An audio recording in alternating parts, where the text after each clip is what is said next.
Hi, this is John Pettigrew, and you're listening to Talking Through My Hat, a podcast that explores bookish businesses, the fantastic people who create them, and what those people have learned.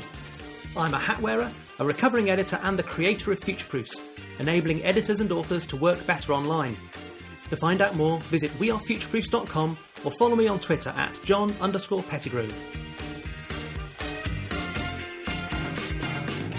Welcome back to Talking Through My Hat. Today I'm talking with Emma Donnan. She's been a reporter and magazine editor and is now a ghostwriter, journalist and literary PR person.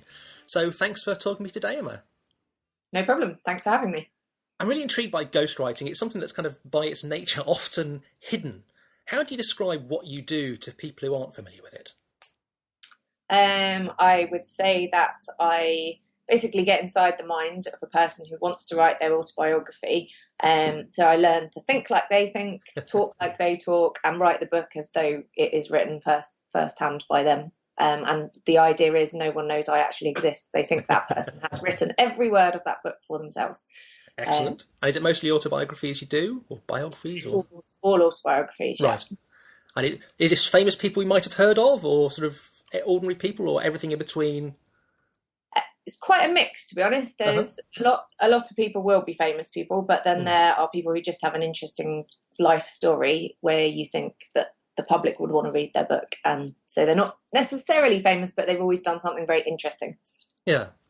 So is that kind of what you like about ghostwriting? I was going to say, why did you take up ghostwriting as a career? You had, I guess, a job with a byline. Yeah. But now you're kind of very much behind the scenes here. Why did you make that shift to ghostwriting? Initially, I think I was doing journalism for must have been about 13 years, and I very much did sort of showbiz, popular culture, and it was getting to the point where I felt there was an age limit for writing. So when you're interviewing a 17-year-old kid who's just come straight off X Factor, and I was beginning to feel like I was old enough to be his mum, like the relevancy felt.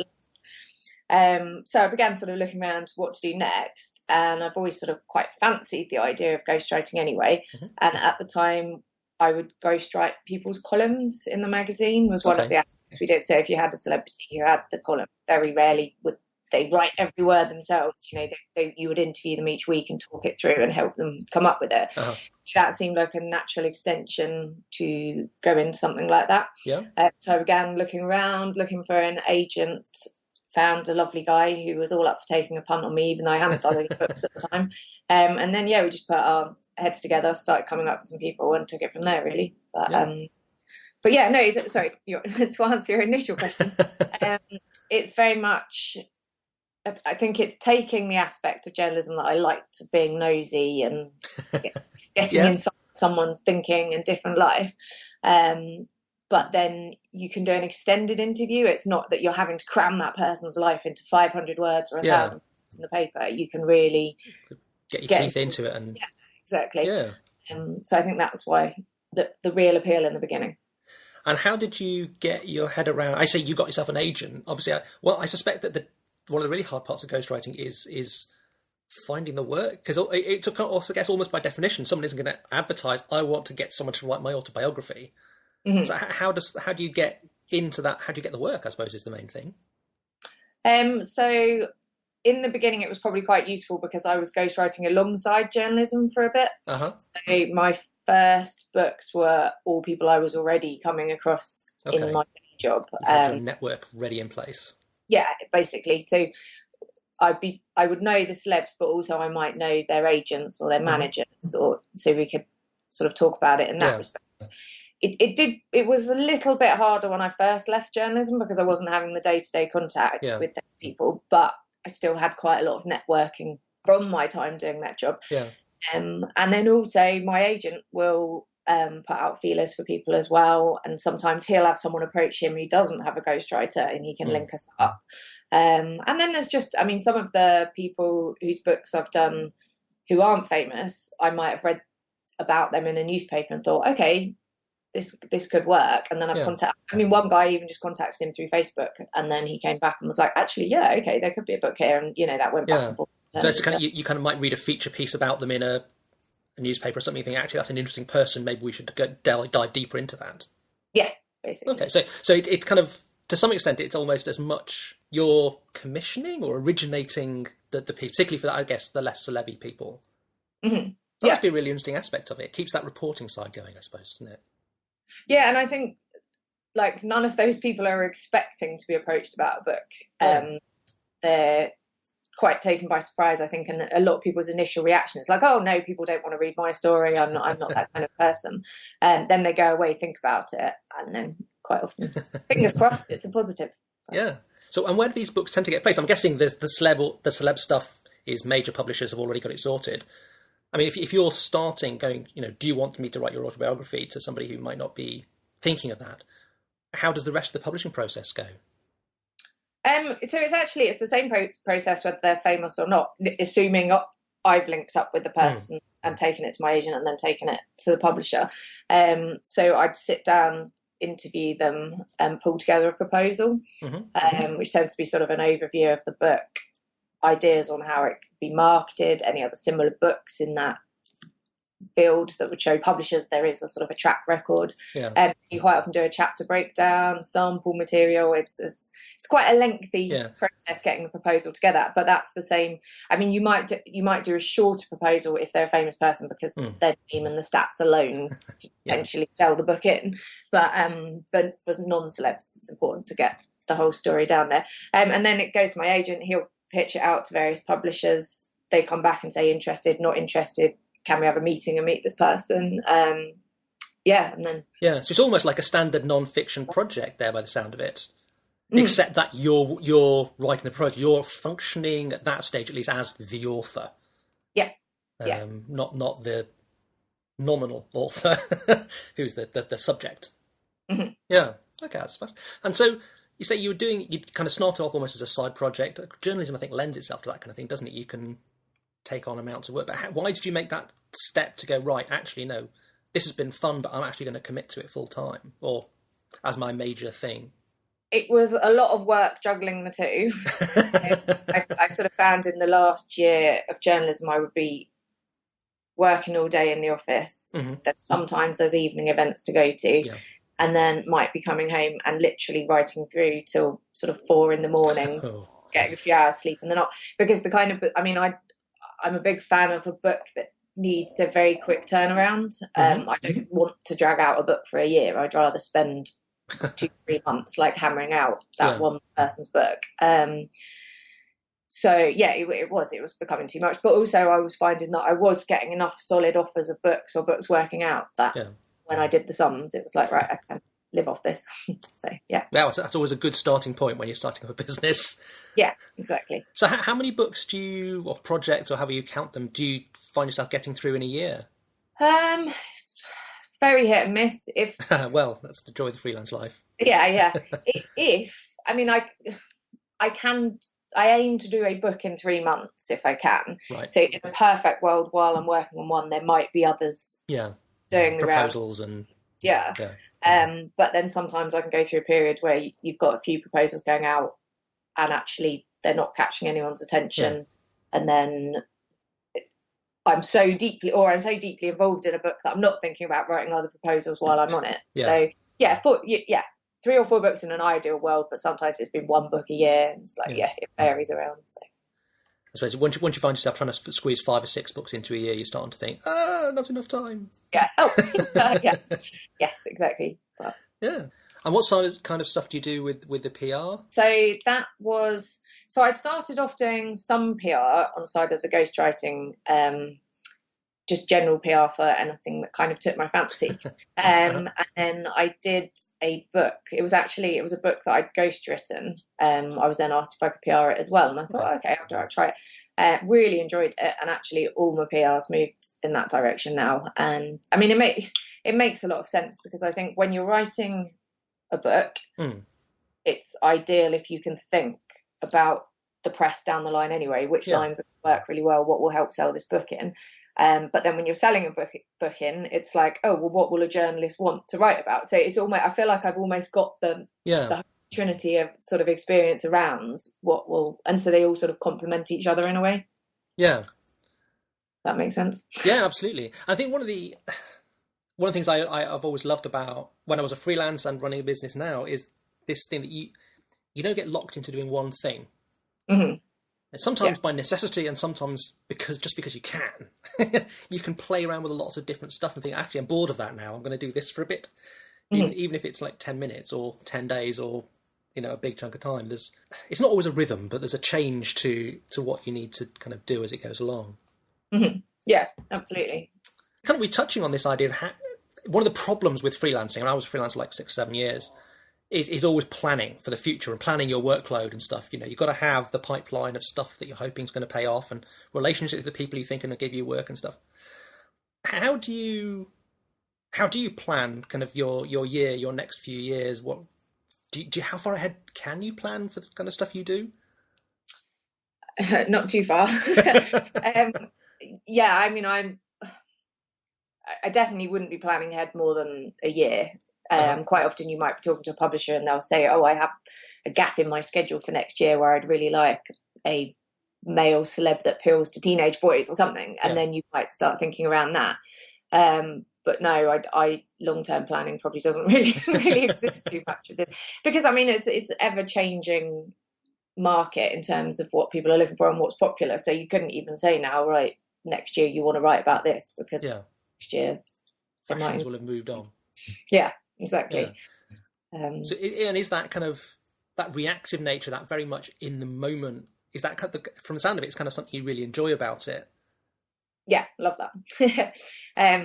I mean, I think the whole thing as well of having a range of subjects. So one day I might be working with someone who is very much popular culture, reality TV type thing, and the next month it could be a military memoir, or it could be very sort of an animal related book, or it could, it's a complete range of people and range of ages as well. I really like working across the board. I mean, I've worked with one lady in her 70s who was brilliant and absolutely, a lot from her, right down to people who, I think the youngest person I've done was 20. I always get slightly suspicious reading autobiographies from 20-year-olds. It's just, how much life have you really had so far? You're kind of setting yourself up almost. I think with the young ones, it's not so much a case of, oh, this is my life from 0 to 20 and every aspect of it is really interesting. It's more, a lot of the time it might be aimed at teenage girls or young women, and they're talking about certain aspects of, say, mental health, or that's an area they've experienced where they can pass on the knowledge, but then they're not sort of saying, I have lived a full full life the way a 70-year-old might do. It's more of a autobiography as a story from my life rather than here is the story of my life. Yeah, exactly. Yeah. Something we kind of alluded to right at the start, which kind of is coming through a little bit now, is the thing that, of course, the ghostwriter, by definition, doesn't get named, doesn't get... I suppose you might get an acknowledgement if you're lucky, but, you're behind the curtain. Yeah. I mean, obviously, it must be something you're happy with. I mean, how do you even market yourself to somebody when you can't say, here are the books I've written? You'll generally find the ghostwriter is acknowledged in the book. Either sort of in the acknowledgements or in the thank yous, there'll be something that says, thanks for helping me get my words on the page, or for working through my memories, or something like that. Or you might have joint copyright as well. So publishers often know where to look to find that information. So if they've enjoyed a book, they can say, oh, who did ghostwrite that one? And then that's where they can tell. But I think beyond that, it's very much that's where my agent's fab, because he's obviously getting my name out there every time he's talking to publishers and pushing on that front. And then also just book networking yourself, kind of. I mean, we met each other at a book networking event. Anything like that. That's how you kind of meet all the future. Yeah. But I mean, if you're contacting someone through Facebook to say, well, I read about you in the Sunday Times or something, and I think it'd be really good, interesting to do a book. How you can say, oh, I've written 20 autobiographies or something, whatever it is. But then they say, well, which ones? You, by definition, can't tell them. How can if it's somebody who you're kind of cold contacting? And so it's not every book is a complete secret. I think the general idea is you don't go round announcing to the world which books you've done, but equally a lot of them you aren't signing NDAs or anything. It is just an accepted part that you're just sus about it, but it's not that Okay. you're not allowed to acknowledge that you have done certain So things. you've got a decent body of work you can at least mention. Yeah, Yeah, absolutely. okay, that's really interesting.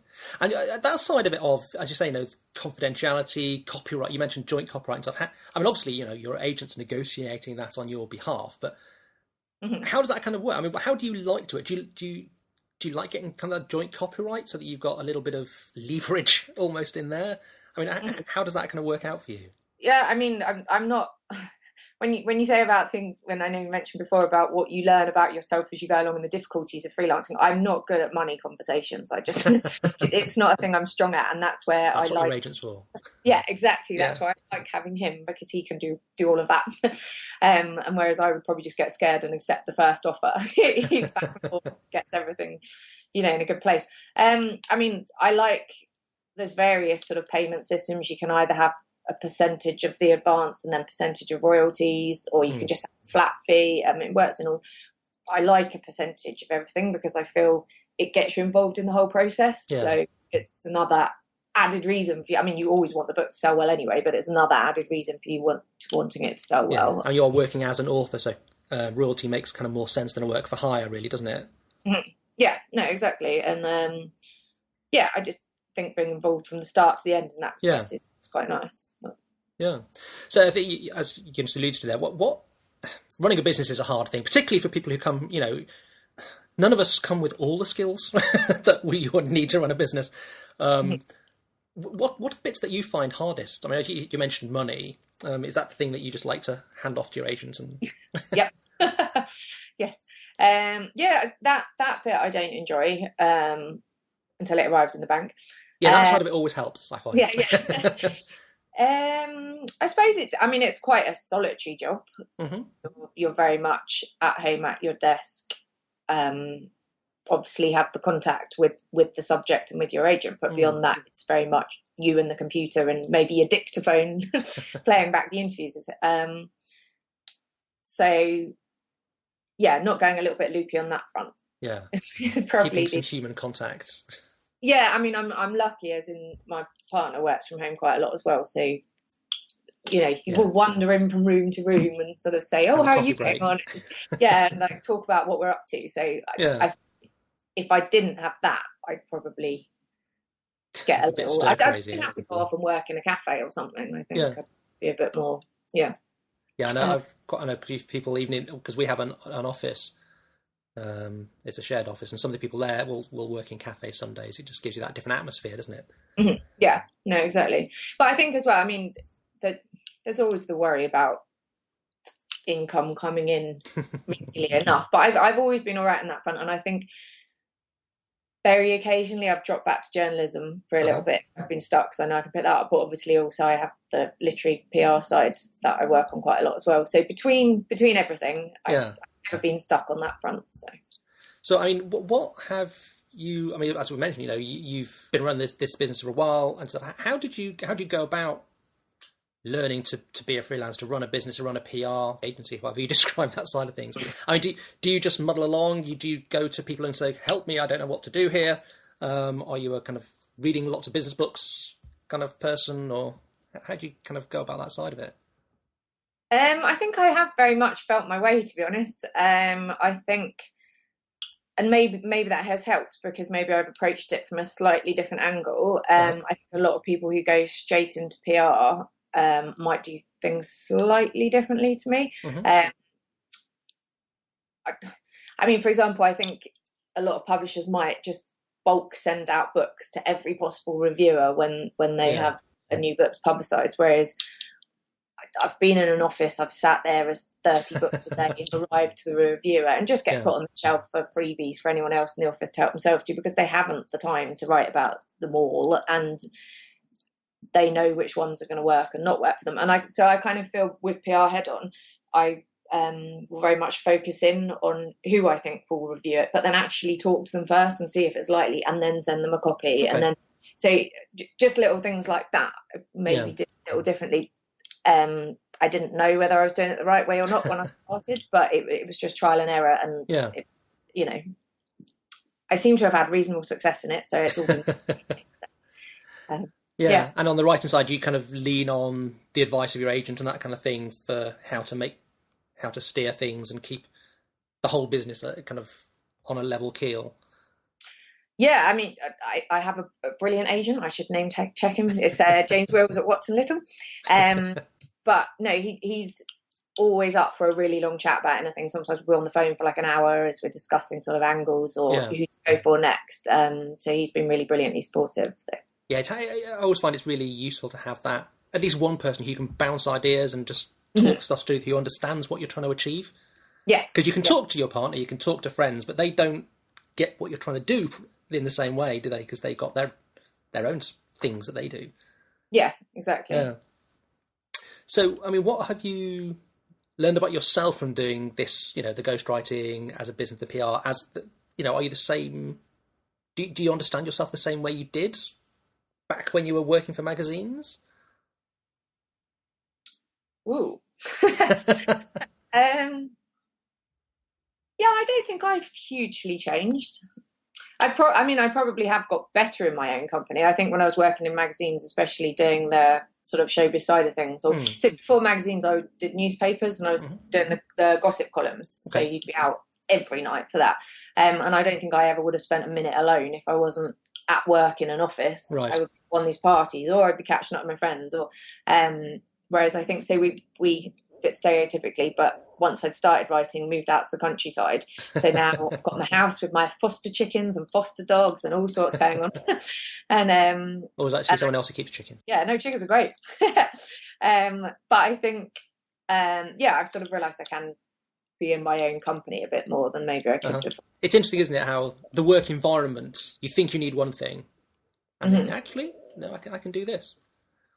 Yeah. So what is it that keeps you going every day, keeps you, through the dry patches and the busy times and all this kind of stuff? Well, I guess in the dry patches, like every freelancer, it's money. Knowing you've got your bills coming in, you have to get up and find a new project. Yeah. And when I've got a project on the go, I mean, I do really enjoy both aspects of my work. When I'm ghostwriting a book, I love ghostwriting the book, and when I'm on a PR campaign, I really love that as well.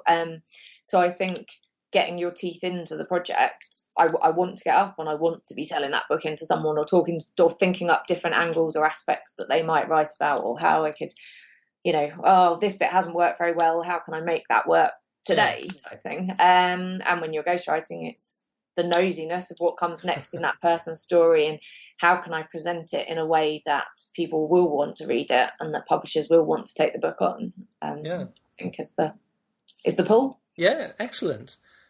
Well, that's been really interesting, Emma. Thanks very much for your time. No problem. Thank you for having me. Thanks very much to Emma for that fascinating insight into what ghostwriters actually do. It was lovely to hear this drive for her. It's kind of getting inside somebody else's head, to the extent that no one knows you were actually there when it comes to the finished book, and indeed to satisfy kind of her own nosiness in getting those stories out. And also, of course, as with many businesses, I've certainly found this, the importance of networks, of finding the right people, having the contacts, the right sort of people to take you to the next step, and indeed working the market to find people who have interesting stories, the people you kind of need to get in touch with. And particularly for her, I love that kind of biography. We tend to think of as kind of for the ages. It's kind of putting a flag in the ground, and this is it, this is me. Whereas for her, and for a lot of these books, it's actually more about living now in the moment and reacting to current events and culture, which does, of course, mean that planning too far ahead simply isn't possible for this kind of stuff. So I say thanks very much again to Emma. That was really, really interesting. The next couple of weeks on the podcast, we're going to be taking a bit of a holiday. It's, as I record this, August, which does mean we'll get 2 or 3 episodes out this month, and then we'll be back to our regular weekly from September. Have a great few weeks, but for now, that's it until next time.